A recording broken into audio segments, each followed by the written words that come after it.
आजादी के 56 साल के बाद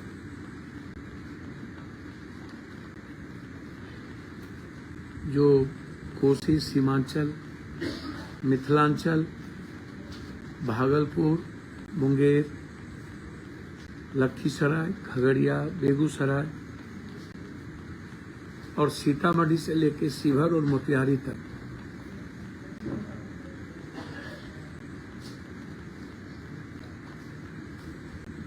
आवश्यक है। आजादी के बाद पहली बार 6,83,000 पानी डिस्चार्ज किया गया है नेपाल के द्वारा। नेपाल में लगातार भारी बारिश, नेपाल के तराई इलाके में फारबिसगंज हो या जोगबनी, बीरपुर हो या जयनगर, लगातार नेपाल के बॉर्डर इलाके में बारिश का होना और संभावना आगे भी, और इस बीच में गंगा का उफान कई दिनों से भागलपुर, लखीसराय, मुंगेर या पटना के इर्द गिर्द के गंगा के बगल में रहने वाले दियारा और टाल के लोग परेशान हाल में हैं। ना तो कहीं कम्युनिटी किचन खुली, ना ही सूखे राशन दिए गए, न ही जानवर के लिए चारा की व्यवस्था की गई, ना ही सांप की दवाई दी गई, ना ही पन्नी की व्यवस्था की गई, ना ही डॉक्टर उपलब्ध हुए और आम जन भूख से परेशान होकर बेहाल हो गए। दोबारा गंगा की वो उफान थी जिसमें कोसी और गंगा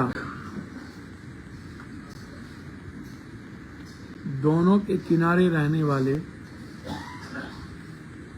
हम सब का परिवार चिंतित है, परेशान है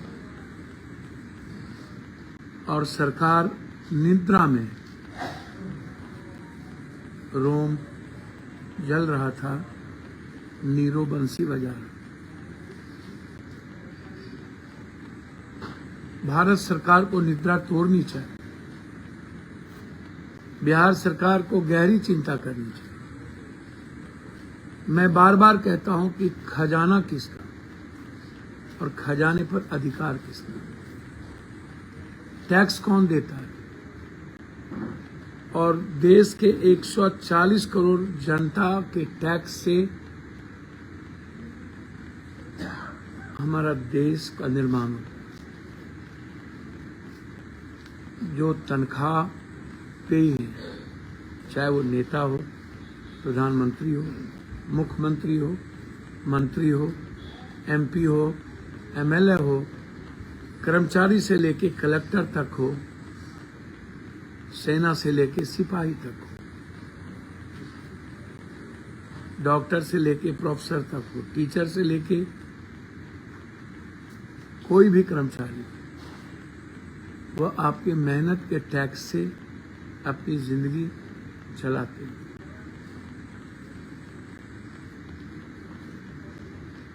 यह पैसा नेताओं के घर के लिए नहीं, यह पैसा जनता की सेवा के लिए। और जब जनता की मजबूरी पर सरकार की निद्रा नहीं टूटती,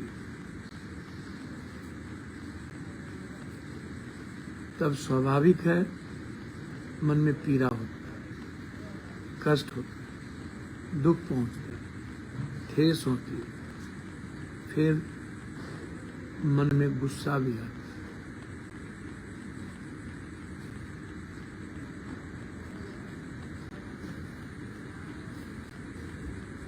आप सोचिए, अभी 2 विषय हमारे लिए महत्वपूर्ण था, लेकिन तीसरा विषय सामने में आया। पहला विषय था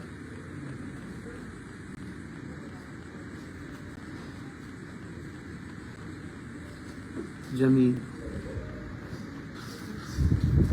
मैं धन्यवाद देना चाहूंगा दिलीप जायसवाल जी को, जिन्होंने मेरी भावना और बिहार की जनता की भावनाओं का आदर किया।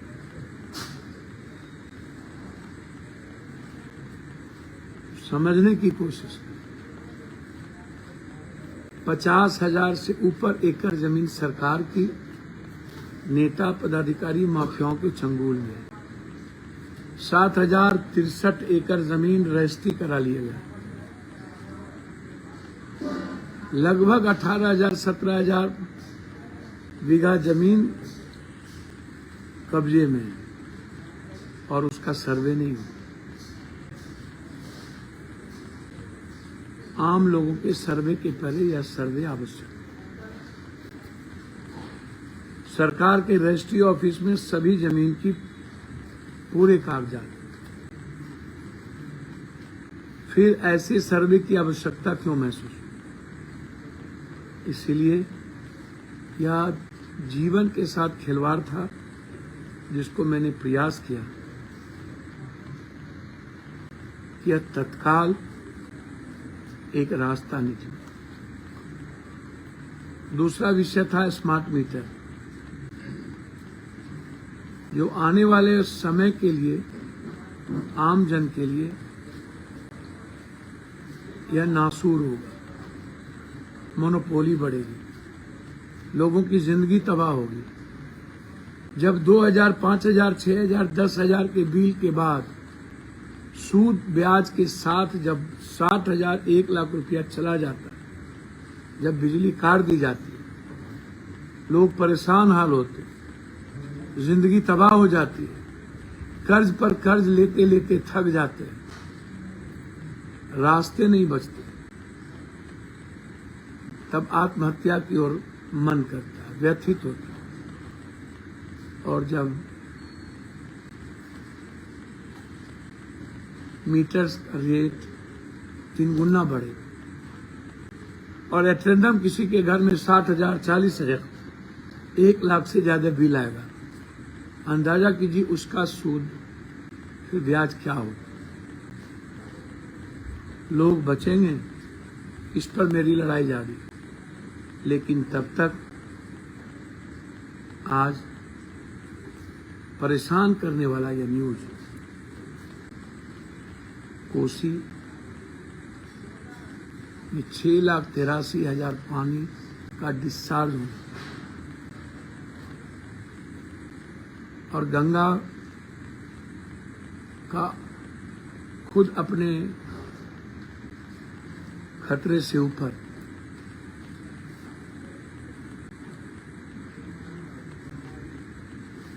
यह क्या कहता है? हम अपील करते हैं आप सबसे, सरकार के भरोसे मत रहिए। सरकार हमेशा दया की भीख मांगता है, धर्म जाति के आधार पर। कोसी त्रासदी आई थी, जिंदगी तबाह हो गई थी, फिर भी वोट किसको मिला था? 5 किलो चावल, 10 किलो, 1 क्विंटल चावल और 2 क्विंटल आटा। और आज तक कोसी का कोई भी जमीन रिहेबिलिटेशन नहीं हुआ।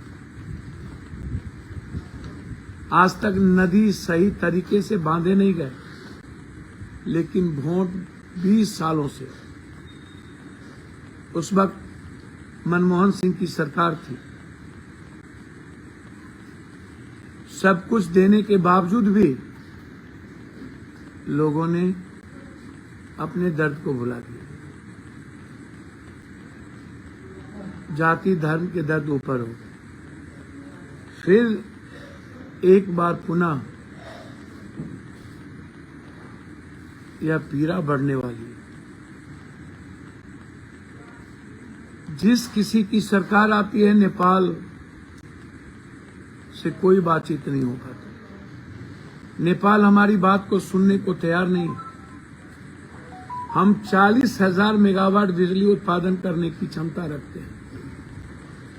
20,000 मेगावाट बिजली हम नेपाल को देना चाहते हैं।